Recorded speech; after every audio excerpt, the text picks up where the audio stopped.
1 मई को जिस दुल्हे आजाद बिन की हत्या हुई थी, 25 दिन बाद जो 3 मुख्य आरोपी थे, उनमें से एक आरोपी का पुलिस ने पिछली रात को एनकाउंटर कर दिया है। क्या ये बात परिवार को पता है? सोशल मीडिया पे ये खबर सुबह से तेजी से वायरल हो रही है कि पुलिस ने मुठभेड़ करके रवि यादव को ढेर कर दिया है। सुबह से पोस्टर और ये खबर वायरल हो रही है कि रवि बिन का एनकाउंटर हुआ है। सर देखिए, अभी हमको प्रशासन की तरफ से कुछ पता नहीं चला है और ना ही हम जानते हैं और ना ही हम देखे हैं, तो हम नहीं कह सकते हैं कुछ हुआ है ऐसा। अच्छा, मान के चलिए कि ये ऐसा हुआ है, क्योंकि इतनी खबरें वायरल हो रही है, तमाम मीडिया कवरेज मिल रहा है, इसका मतलब ऐसा हुआ है, तो तब क्या कहेंगे आप? सर देखिए, जब तक हमको प्रशासन नहीं बोलेगी तब तक हम नहीं कह सकते। हम भी आप ही की तरह मीडिया पे देख रहे हैं, तो मीडिया में देख के ये भी हो सकता, सही भी है गलत भी है, लेकिन अभी तक जब प्रशासन नहीं बोल रहे तो हम कैसे कह सकते हैं। इतना है कि मेरे भाई के अपराधी नहीं बचने चाहिए। अच्छा, 2 जो मुख्य आरोपी हैं, भोले राजभर और प्रदीप बिंद, इनका मेन नाम आ रहा है, प्रदीप बिंद का। ये लोग अभी भी फरार हैं।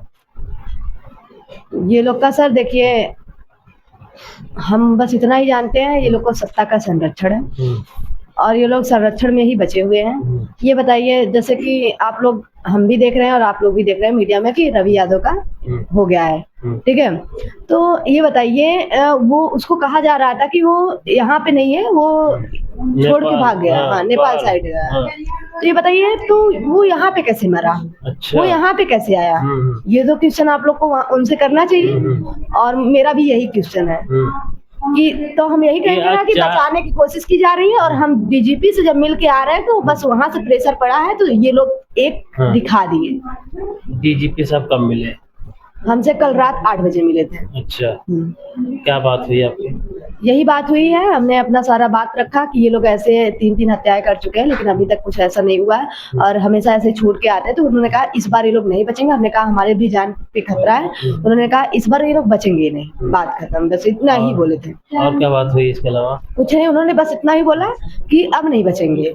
आप की खबर एक वायरल हो रही है कि सोशल मीडिया पे कि आपको अखिलेश यादव से आपने मुलाकात की और 2 लाख रुपए की आपकी सहायता राशि मिली। ये कब हुआ? अचानक कैसे खबर फैली, किसी को पता नहीं चला?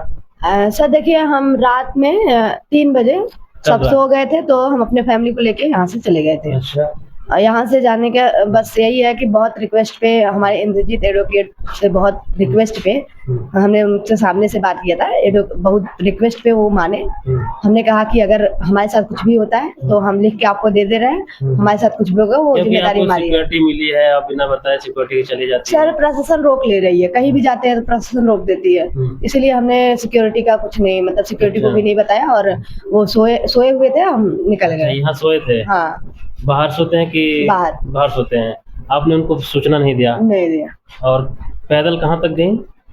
मोड़ तक गए थे। मोड़ तक, मेन रोड तक? हाँ। फिर वहाँ गाड़ी थी? हाँ। और वहाँ से सीधे लखनऊ? सीधे लखनऊ। कितने लोग थे? Mummy papa? और मम्मी पापा, भाई और मैं, और फिर बड़े पापा का लड़का, बड़े पापा की लड़की, इतने लोग थे। तो अखिलेश यादव ने आपको बुलाया था कि कैसे? नहीं, वो खुद बुलाए थे। पहली बार कब कॉल किया था उन्होंने?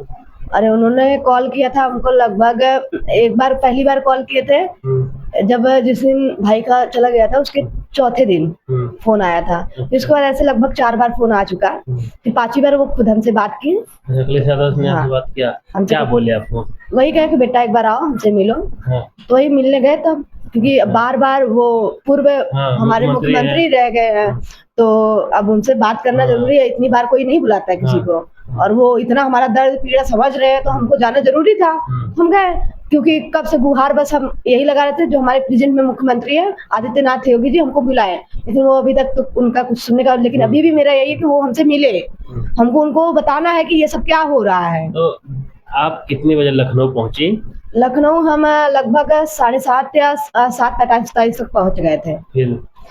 फिर उसके बाद जो है हमारे अखिलेश जी, मतलब वहाँ पे होटल वगैरह करवाए थे। वहाँ पे हम 3 कमरे करवाए थे, तो उसमें से हम लोग एक ही कमरे में थे, 2 कमरे ऐसे खाली थे। अच्छा। हम लोग एक ही कमरे में मतलब अपना रेस्ट किए, फिर उनसे फिर गए, फिर ट्रस्ट में उनसे बात हुई, लगभग हुई आधा घंटा बाद उनसे, आधा घंटा उनसे बात हुई। फिर उसके बाद उन्होंने ही डीजीपी से बात किया, अपॉइंटमेंट लिया और शाम को 8 बजे उनसे मुलाकात हुई हमारी।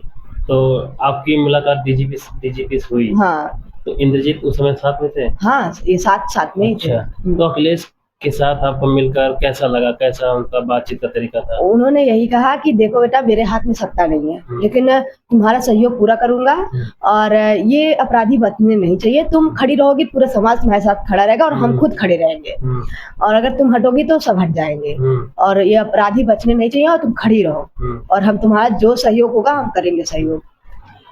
आप कल मिली थी जी और रात को ऐसा हाँ, न्यूज आता है कि हमको जहाँ तक लगता है, देखिए डीजीपी एक हमारे उच्च स्तर के अधिकारी हैं और उनका प्रेशर पड़ने पे, और हमको लगता है, ये बताइए जब ये बाहर था तो यहाँ पे कैसे आया? और उसी रात में हो रहा था, मतलब प्रेशर पड़ने पे ये लोग दिखा दिए। समझ रहे हैं ना, एक दिखा दिए, अब थोड़ा शांत हो जाएंगे हम लोग, लेकिन हम शांत नहीं होंगे। हमको पूरे हमारे भाई के जितने अपराधी हैं पूरे के पूरे यही चाहिए हाल। तो जो 2 लोग अभी भी फरार हैं, क्या वो भी पुलिस की गिरफ्त में हैं, ऐसा अंदाजा है आपको? नहीं हाँ, अभी भी तो कह रहे हैं वो लोग भाग गए, वो लोग भाग कहीं। गए। हाँ, तो आपका शक क्या कहता है? पुलिस जैसे आप कह रही हैं, आरोप लगा रही है कि ये तो नेपाल भाग गए थे, कैसे पकड़े गए इतना जल्दी?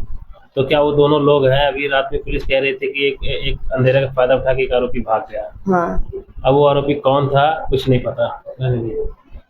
तो अब वो वही बताएंगे कौन था कौन नहीं था। तो हमसे आपको लगता है ये जो आरोपी हैं 2, ये बाहर हैं, आउट ऑफ स्टेट हैं, मतलब जिले से बाहर हैं कि राज्य से बाहर सर हैं? ये हम नहीं अच्छा। हमको जहाँ तक लगता है ये सत्ता के संरक्षण में ही है, क्योंकि इतने टाइम तक बच के रहना ये पॉसिबल नहीं होता है, या फिर पुलिस प्रशासन भी उनका सहयोग कर रही है, यही हो सकता है। और बस हम ये चाहेंगे, देखिए पुलिस प्रशासन पे भी उंगली उठेगी, अगर वो न्याय दिलवाना चाहते हैं तो दिलवाएं, क्योंकि उनके भी ऊपर उंगली उठने से ये बचेगा। और हमको देखिए 1% भी विश्वास नहीं है। विश्वास तभी होगा, हमको अगर विश्वास होता है पूरे इस उत्तर प्रदेश में विश्वास होगा कि पुलिस कार्रवाई करती है, नहीं तो किसी को विश्वास नहीं होगा कि क्या क्या यहाँ पे हुआ है। तो मेन वजह क्या थी जो हत्या हुई? जब इसी तरह इनकाउंटर हो जाएगा, पूछताछ नहीं, कबूलनामा नहीं होगा, तो क्या वजह थी? मेन वजह वो तो पता नहीं चलेगा कि हत्या की क्या सर मेन वजह तो हमने आपको बताया, वही 3 साल पहले का मुठभेड़ जो था, मेरे भाई का मारे, मेरे पापा को मारे, वही मुठभेड़ लेके इस टाइम मारे, और कोई मुठभेड़ था ही नहीं, मेन वजह ही कोई नहीं थी। तो वो शादी के दिन को क्यों चुनते हैं? क्योंकि अब वो लोग क्या चाहते हैं नहीं बता सकते हैं। हमारे समझ लीजिए पूरी जिंदगी का खुशी छीन लिए है। अगर किसी के हमारे घर में शादी होगी तो क्या होगा? मातम ही होगा ना, खुशी तो खत्म कर दी है। अगर तीनों आरोपियों का एनकाउंटर हो जाता है, जैसे आज हुआ है, रवि यादव का, प्रदीप गिल का भी हो जाए और भोले राजभर का हो जाए, तो आपको मिल जाएगा न्याय, आप संतुष्ट हो जाएंगे? हाँ ऐसा होगा, समझ लिए अपराध पूरा ही खत्म है। तो जब ये लोग का हो जाता तो मेरे भाई को भी संतुष्टि हो जाएगी, आत्मा की संतुष्टि तभी हो जाएगी। फिर उसके बाद हम अपने भाई का जो कार्यक्रम होता है वो सब करेंगे। और फिर उसके बाद हम भी अपने पढ़ाई पे लगेंगे, अपना सब कुछ देखेंगे। हम बस यही चाहते हैं कि जल्द से जल्द ये कार्रवाई की जाए। आपको खतरा महसूस होगा आगे चलकर कि है खतरा और रहेगा खतरा, अब तो जिंदगी भर खतरा रहेगा। किसी के घर का मतलब वो मेरे घर के मारे हैं, लेकिन वो ये नहीं सोचेंगे, लेकिन उनके अंदर ये चीज जरूर आएगा कि ये। तो आप अपनी सुरक्षा के लिए क्या करेंगे? जो होगा देखा जाएगा, वो हमको नहीं उसका कुछ है, लेकिन मेरे भाई के जो आरोपी है उनको तो खत्म करना है हर हाल में। अखिलेश यादव का कांटेक्ट नंबर कुछ दिए हैं कि कभी आपसे बातचीत करने के लिए कुछ है उनके संपर्क में? हाँ संपर्क में है। रवि यादव का एनकाउंटर हुआ, आपको क्या लगता है अखिलेश यादव की मतलब मिलने की वजह से हुआ कि पुलिस पहले तैयारी कर रखी थी करने के लिए? अब वो पुलिस जाने, और क्या हुआ है कैसे हुआ है ये हम नहीं बता सकते। चलिए, ये थी सौम्याविंद। रवि यादव के एनकाउंटर के बाद इसका पहला इंटरव्यू हम आपको दिखा रहे हैं। आप क्या सोचते हैं कमेंट करके बताएं।